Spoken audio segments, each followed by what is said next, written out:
Alright, so just as promised, I am back with the Pinwheels. And what I have done is I have taken a block and a half of softened cream cheese, 2 quarts of my home canned ugly chicken, which is just raw packed chicken, that's all it is. A tablespoon each of smoked paprika, minced garlic, granulated garlic, and taco seasoning, ranch seasoning, and salt and pepper. Yes, a tablespoon each of all that. Mixed it all together. There it is. And now we have opened up some crescents, preheated our oven to 375, and we have spread lightly the chicken cream cheese mix onto the crescent roll that I opened up, and I just pinched its little seams together. And now we're going to roll it, which I cannot do by myself with one hand and operate the camera, so I'm just going to show you. We're going to start at this end right here and roll it that way. Be right back. Alright, there's one. Alright, so the second roll did not want to pull apart as good as the first one, so we made little chicken spread wraps with those instead. And then there's our big guy, and now we've got our melted butter. This is literally just melted butter. You can add seasoning or poppy seeds or, you know, whatever you want with that. But I'm just putting butter on to make them pretty.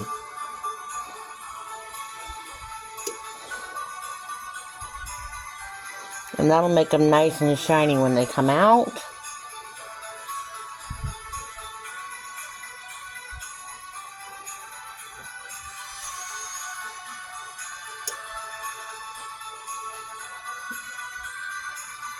I assure you, these have only been used in my kitchen. Nowhere else ever. Just my kitchen.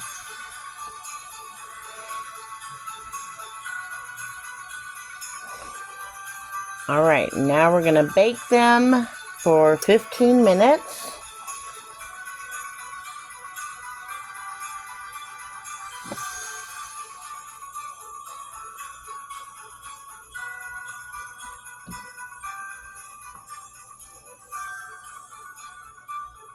You can even put like Parmesan cheese or whatever you want on them. But again, I'm just leaving them like this because that way people who may not like poppy seeds or might not want cheese, who knows, in this house, I never know.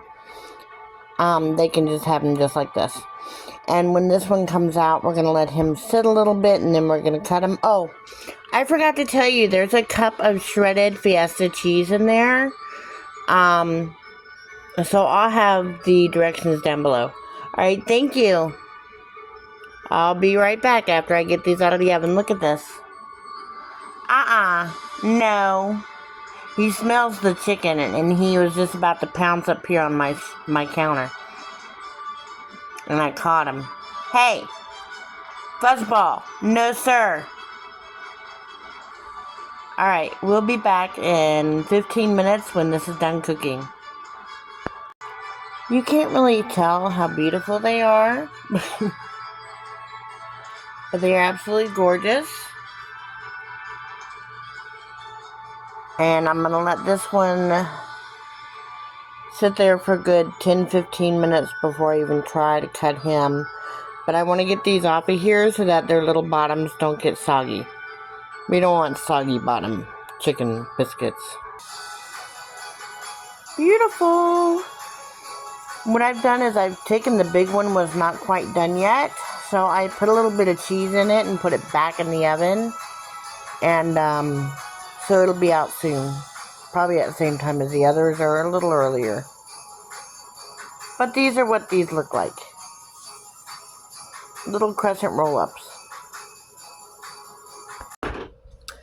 Good day, welcome to the Gardening Warrior Kitchen, and today is the first day of the Three Rivers Pantry Challenge. What I have here is what was an Italian loaf of bread. I cut it up in into pieces, and now we are going to put those pieces into this 9x13. I've melted a half a stick of butter in there, just so it doesn't stick. See if it's cool enough I can do this.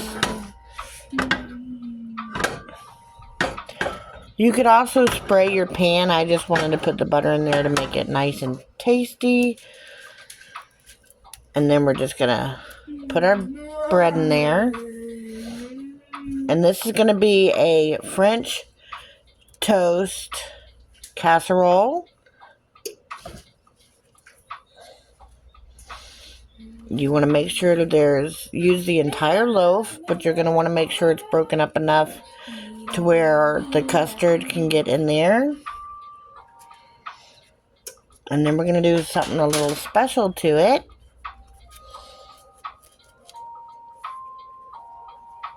It doesn't have to be perfect. It does have to be kind of crumbly though. So like day old bread, this is like, I literally put this in the freezer for like a week, just so that it would crumble like this.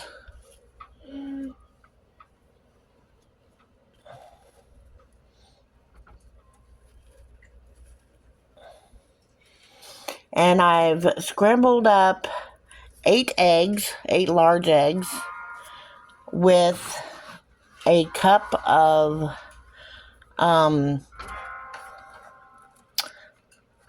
heavy whipping cream and a tablespoon of almond flavoring, and not almond flavoring, it's almond extract.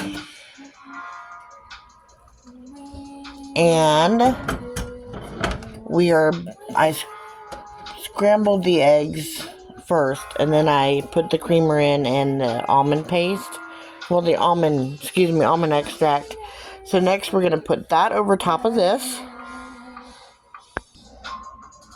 And we have our oven preheated to 375 degrees. And you want to make sure that all that bread is covered in that custard.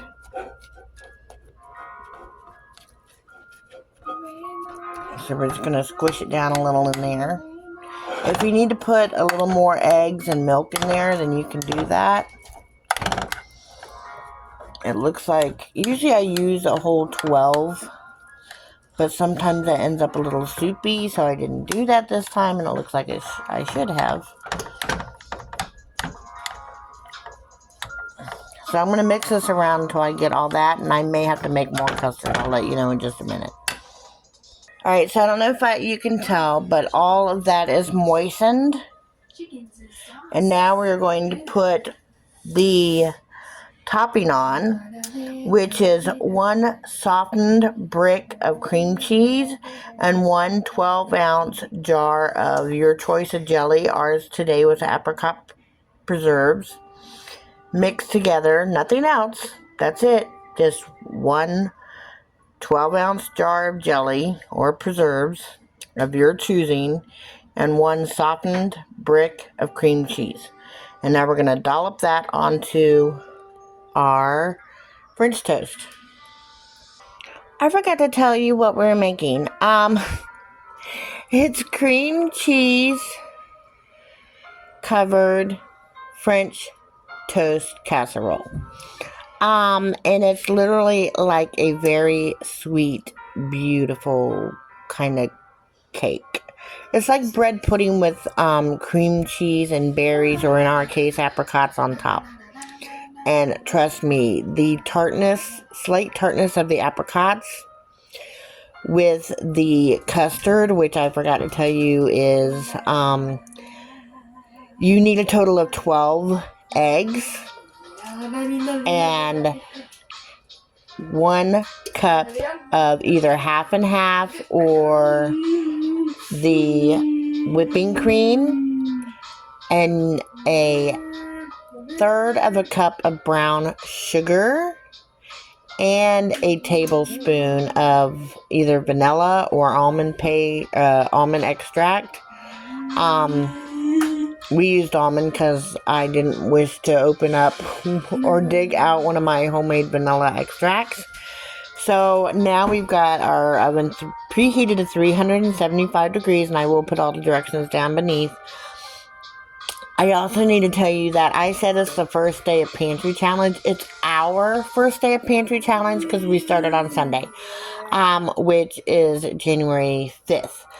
So, the kids go back to school tomorrow, and I want to fill their bellies quickly so we can get our showers and everything else done, because it's 4:45.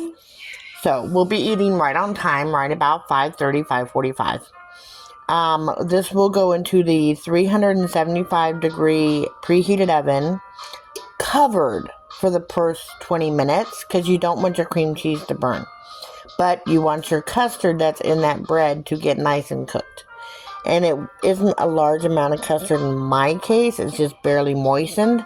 So it's not going to take that long. It should take you, with 12 eggs, approximately 30 minutes, 20 to 30 minutes. Just put a knife in it, just like a cake. And if the knife comes out clean, then you know you're ready to take the cover off for an additional 10 to 15 minutes. Just so that this cream cheese gets a little golden brown and kind of, meltier than it already is. So, let me get this oven started, get this bake casserole into the oven for 20 minutes covered, and then I'll be back. Alright, so I wanted to explain to you while I was waiting on my French toast casserole what the pantry challenge is. I will put the first 3 videos I have done in preparing for the pantry challenge down below. I will also put the link to Jessica at 3 Rivers Challenge, or 3 Rivers Homestead, for the 3 Rivers Challenge down below as well. What I am trying to accomplish this year in 2025 with the pantry challenge is I am trying to empty my refrigerators, my freezers. I have the one above my refrigerator and 2 large, 1 chest freezer and 1 stand-up freezer. I also have a large amount of buckets and bins full of canned goods, boxed goods, shelf-stable items. I also have a large amount of freeze-dried foods and home canned foods and dehydrated foods. So that's what I'm trying to get rid of for this year. We may go past February. Jessica does hers for January and February. And in one of the other videos that I do in a few days, I'm going to explain these things to my 2 more typical children.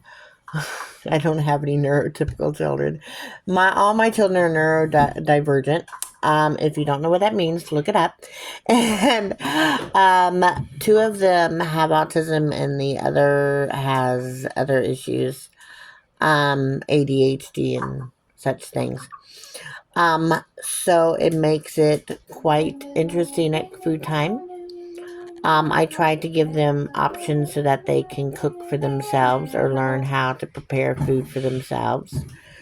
And I will be going through that over the next few days.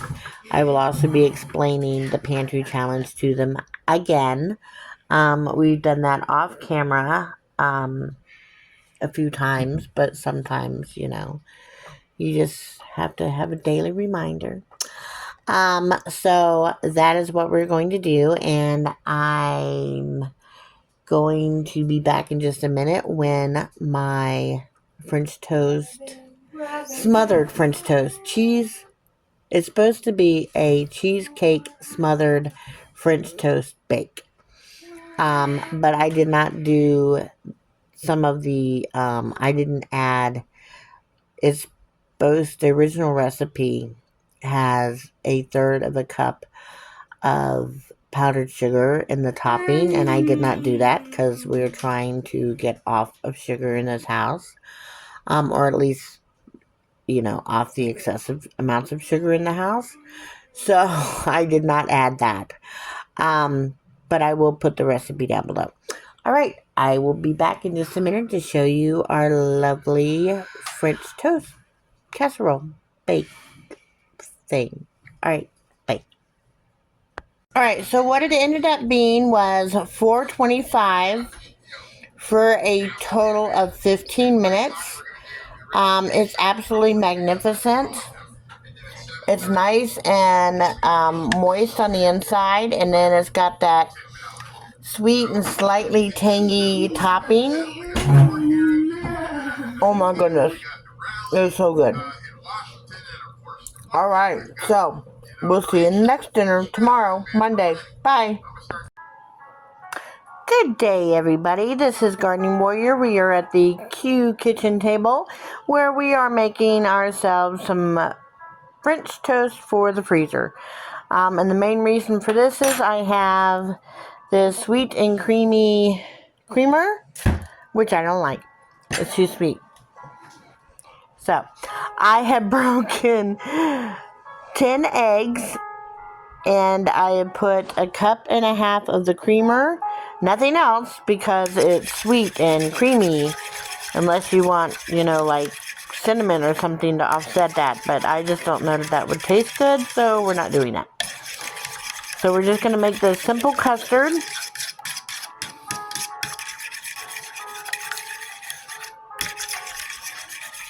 And I've got a loaf of sliced Italian bread minus 1 piece that my child ate. And she said it was getting to be stale, so she wouldn't eat any more. She said she didn't want sandwiches with it because it was just stale. So stale bread and French toast are the perfect mix. Stop slopping that around there. That's kind of gross. Alright, so I'm going to put those pieces of the sliced Italian bread in here. And I'm just going to, cut them in half with my hands. And put the pieces in there like that. And I will be right back when I am done doing that. Because it's kind of hard and tedious to do it this way. Alright, I'll be right back. So I accidentally touched my phone in the wrong place and it turned the recording off. So that's what it looks like. And now we're going to take a fork and submerge all this bread into the custard and let it sit there for a good 30-45 minutes. And then I'll be back in to show you what it looks like. Alright, so we are back. It looks like just a few seconds for you, but it's been 45 minutes for me. And here we go. Look how nice that is. Now this is going to be a French toast casserole. So that's why I wanted to break up the bread like that and make sure it got all nice in there. And now we're going to stick it into a freezer bag and get all the air out. You always want to be sure to label what's in your bag if it's cooked or uncooked. This is uncooked French toast casserole. It has 10 eggs and 1.5 cups of sweet and creamy creamer. And then you put the directions: preheat oven 400 degrees, bake 40 minutes covered, 20 minutes uncovered, and then the date, which is January of 2025. All important information to know, because you may not be the one baking this the day it's going to get baked. Best investment I've made for freezer meals. A bag holder. I will put the link down below for where I got these off of Amazon. And I do spend a little extra moolah to get the Ziploc freezer bags that are heavier duty. They cost a little more, but you can use them more than once. So that's a plus side. Yeah, you spend a little more in the long run, but if you rewash them and reuse them 7, 8, 9, 10 times like I do, then it's well worth the money. And that's what I do. So, let me get this in here and I'll show you how it goes.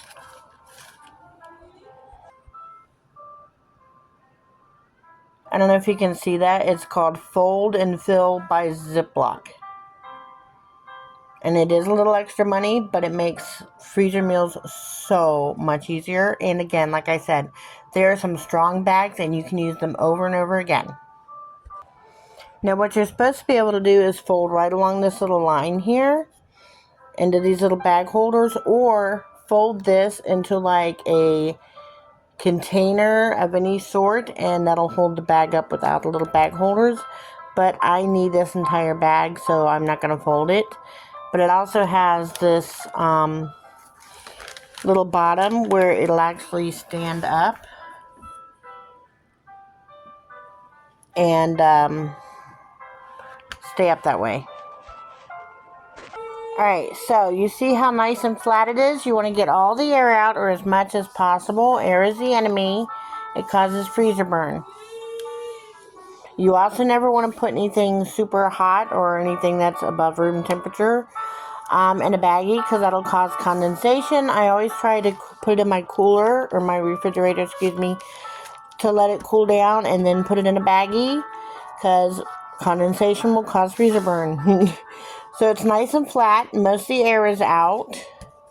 And now I'm going to freeze it in my small freezer above my refrigerator.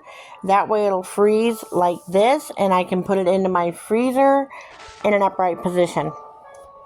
Just a little tip. I'll be back with more.